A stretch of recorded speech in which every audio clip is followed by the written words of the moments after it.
Hai guys, kenalin, nama aku Nurunisa Sane. Aku dari Fakultas Hukum Universitas Bangka Belitung. Gimana nih kabar kalian? Sehat? Yang sehat tetap jaga kesehatan, yang sakit aku doain cepat sembuh ya. Tetap semangat walaupun gak disemangatin Ayang. Nah, di sini aku mau sedikit sharing nih sama kalian. Daripada sibuk rebahan terus gak ngapa-ngapain, mending belajar bareng aku. Ya gak sih, Besti? Jadi Besti, sebelum kita masuk ke materi yang akan aku bahas, kalian udah tahu belum apa sih sistem peradilan pidana? Pasti udah gak asing ya kan dengar kata pidana? Buat Besti-Besti yang belum tahu, aku jelasin sedikit ya. Jadi, sistem peradilan pidana itu adalah sistem dalam suatu masyarakat untuk menanggulangi masalah kejahatan. Menanggulangi berarti di sini usaha untuk mengendalikan kejahatan agar berada dalam batas-batas toleransi masyarakat. Nah, tujuan dari sistem peradilan pidana ini antara lain melindungi masyarakat dan menegakkan hukum. Selain itu, tujuan sistem peradilan pidana memiliki beberapa fungsi lain nih, yaitu pertama, mencegah perbuatan kejahatan, kedua, melakukan penindakan terhadap pelaku delik dengan berikan pemahaman bahwa pencegahan tidak efektif. Ketiga, mengkaji kembali dengan melakukan tinjauan ulang atas aspek legalitas parameter pencegahan dan penindakan.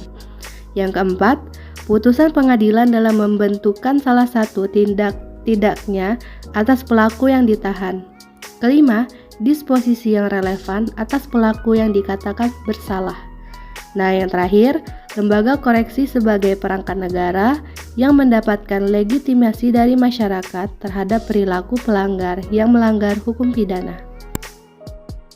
Next, kita masuk ke bentuk pendekatan sistem peradilan pidana. Di dalam buku yang berjudul Sistem Peradilan Pidana Kontemporer oleh Romli Atmasasmita, ada 3 bentuk pendekatan nih, yaitu pendekatan normatif, pendekatan administratif, dan pendekatan sosial. Oke, pertama-tama kita bakal ngebahas pendekatan yang pertama, yaitu pendekatan normatif. Pendekatan normatif ini ditandai dengan prinsip-prinsip kerja pada ruang lingkup hukum pidana substantif. Aparatur penegak hukum berperan sebagai institusi pelaksana peraturan perundang-undangan yang berlaku. Penegakan hukum pidana yang dilakukan dalam pendekatan normatif ini lebih berorientasi total enforcement.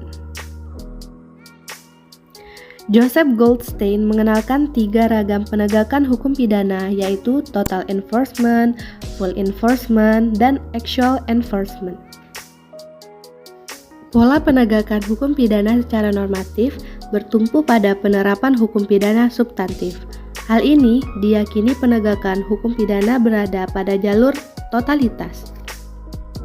Dengan kata lain, dalam pembagian penegakan hukum pidana menurut Muladi, yaitu tahap formulasi, tahap aplikasi, dan tahap eksekusi, maka pendekatan normatif dalam sistem peradilan pidana lebih dekat hubungannya pada tahap aplikasi.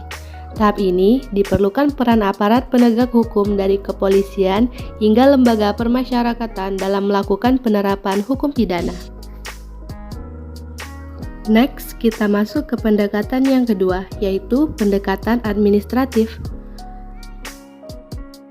Pendekatan administratif dalam sistem peradilan pidana menumbuhkan perilaku dan budaya kerja berbasis pada mekanisme kerja yang rasional dengan prinsip efektivitas dan efisiensi. Titik tekan pendekatan administratif sistem peradilan pidana melihat institusi penegak hukum bekerja sebagai suatu organisasi manajemen yang terkoordinasi dan terkonsolidasi dengan baik. Sistem yang digunakan ialah sistem administratif. Nah, kita masuk ke pendekatan yang terakhir, yaitu pendekatan sosial. Pendekatan sosial ini hendak membangun mekanisme kerja yang terbuka dengan institusi sosial masyarakat. Meskipun sistem peradilan pidana memiliki pola kerja dengan pendekatan normatif dan pendekatan administratif, secara keseluruhan sistem peradilan pidana tidak terpisahkan dari sistem sosial masyarakat. Dalam melaksanakan tugas dan fungsinya, penegak hukum memperhatikan actual enforcement di mana pola penegakan hukum pidana mempertimbangkan sesuatu yang realistik. Sehingga diharapkan penegakan hukum lebih aktual yang dilakukan subsistem peradilan pidana.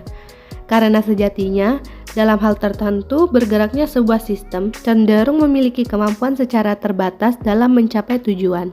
Terlebih lagi, kebijakan hukum pidana tidak dapat terlepas dari kebijakan sosial. Oke Besti, segitu aja materi yang aku share pada video kali ini. Semoga bermanfaat bagi kita semua ya. Jangan lupa subscribe channel YouTubeku dan follow juga akun Instagramku @nunisa_. Terima kasih telah menonton, bye bye, see you.